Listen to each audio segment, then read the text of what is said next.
Hey, how's it going everybody? GumblFan15 here, and this is going to be my work in progress video for the Master Grade GM Dominance. As you can see, I've already got it all snapped up. I don't have everything pushed together fully, just so that it'll be easier for me to take it all apart to paint it. So, see a lot of openness on it, you know, that's what it is. So, with this, I'm planning to do kind of just, you know, stick to the original colors. It just might be like a shade darker here and there, but I'm also gonna do weathering to it. I'm gonna try and do the chipping effect again. It didn't work out so well the first time I tried it, but having done a little bit more research, I think I've got it this time. So it is a great looking kit. You know, don't get me wrong, I love it. My only complaint is just the connectors for the legs. It's not very sturdy. Now, I don't know if that's because I don't have them plugged in all the way, but from what I saw, there's not really that much more that can go in. So, I don't know. I have heard that a lot of these GM kits do suffer from that same flaw, how the pegs for the legs aren't very sturdy. So maybe I'll find some way to fix that. But basically what I'm gonna do, all the blue is gonna be kind of a little bit darker. The inner frame I'm gonna do in a gunmetal, and there's white and gray on this. I'm just gonna do a regular pure white on a lot of the smaller white pieces because there's not that many of them. And the gray, I'm gonna do in a white gray. So we'll see what happens there. And of course, you know, one little red there and one little yellow piece right there on his rifle. So let's get to it.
Alright, I've got everything all painted up, and it turned out really beautifully. I love how all the colors came together. Like I said, I was keeping it the same type of colors that it was already in, just, you know, maybe a shade or two darker. Plus I did the pre-shading, which actually came out looking really well. Again, I still don't have the steadiest hand, so it doesn't, you know, look perfect to me, but I know it's not supposed to. I don't know, that's just modelers, painters, own worst critic is yourself. But anyways, it really looks good. The only type of like painting color that I changed was just the scope color. It was yellow. I was like, yeah, I didn't really like the yellow, so I just painted it red. And the thrusters on the bottom, I went over that with a chrome marker. So everything else, I love it. Came out really well. So the next step here is chipping. So let's get that started. So now we move on to the actual chipping process. Already get everything painted. Of course, the chipping medium is underneath all this paint. Now you do it. You just grab you a brush on some water, or, you know, spray it on, however you want to do it. You don't need a whole lot. So just gonna do a little area right here, just to show you.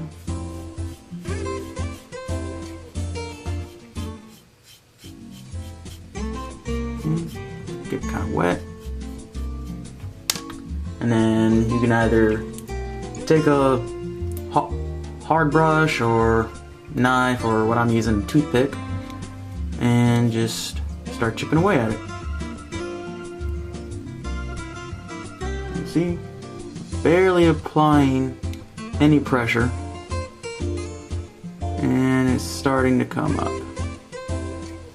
Okay.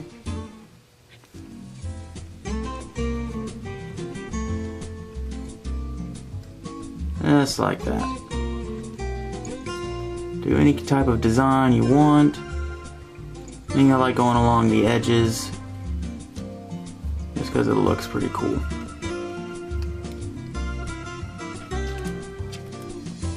Show you on the gray part. I've noticed that when I was using this, it works out better with the blue paint than it did with the gray paint. Same brand of paint, however, I don't know, for some reason it just looks better on the blue than it does the gray, and it comes off easier.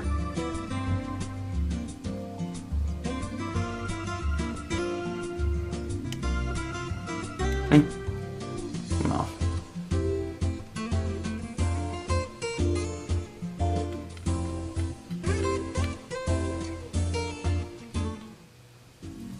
There you go. See? Okay, and after many months, it is finally done. My Master Grade GM Dominance. Let's take a look at this thing. All weathered up, chipped, decaled, everything painted, all finally done. And I love how it has turned out. Now, to be honest, it came out, like the weathering came out a bit heavier than what I had originally intended. I have a bad habit of doing that. You know that they always say start off small, you know, like little bits here and there. Just take a step back, look at it, and see how you know, it looks to you. If you want to add more, you can go from there. Yeah, I kind of didn't do that. I was just testing out certain areas, and it ended up going just a lot heavier. I'm like, you know what? I can make this work.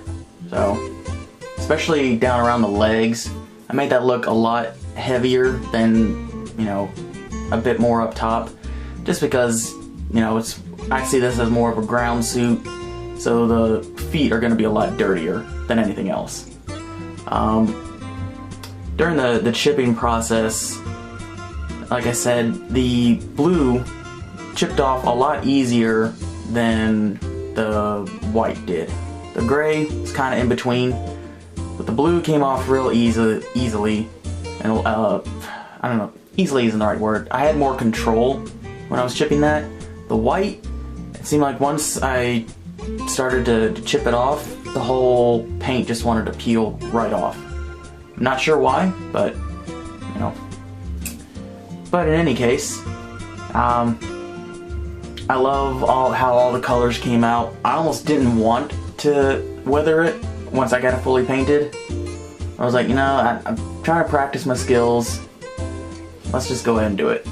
I did learn a lot during this process. I know what not to do next time. You see a lot of streaking on the shield there and a lot of the other blue bits. I made the mistake of once I did the chipping, I didn't top coat it first with the gloss coat before I put the Tamiya weathering on it.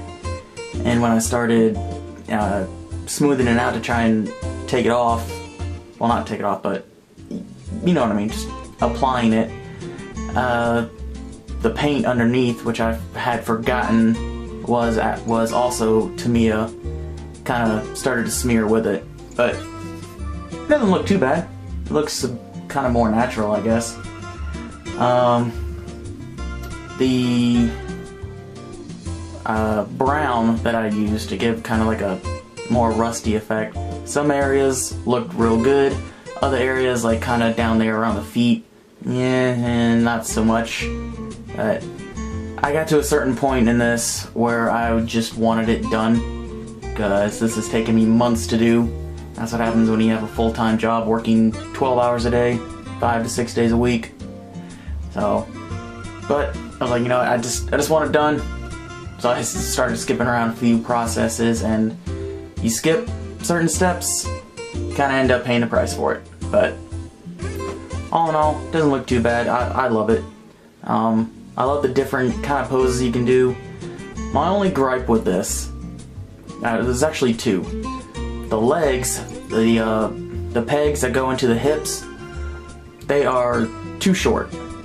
And I think from what I've heard from other people, that's kind of the same problem I have with almost all the other gyms out there, is that the little peg, it's like that big. If it was like another, I don't know, millimeter or so longer, it'd be okay. But it has a bad habit of once you start moving it, it just pops right out. So I don't know what they can really do about that other than just making it longer. I guess if you have that same problem, you can probably spray some top coat or some glue or something around the peg, let it dry really well, and then shove it in. That'll give you a bit more resistance. And the other problem I had, the connector right up here that connects the top part of the arm to the bottom part of the shoulder. Piece inside the shoulder is very, very loose and it wants to pop up. I ended up having to glue that, otherwise I would have had no connection going to the rest of the arm. Other than that, I had no other problems with this kit. Like I said, it looks really well in my eyes. Too heavy on weathering, but you know, whatever, I'm rambling here. But in any case, sorry it has taken so long for this to come out. I work a lot, it's my only excuse. But I hope you enjoyed this video. Hope you learned a few things here and there, but in any case, don't forget to subscribe for more content. Drop a like on this video if you enjoyed it. As always, there's a link in my description to my Facebook page, The New Type Builder. Make sure to go check that out. And with that, I will see you all next time.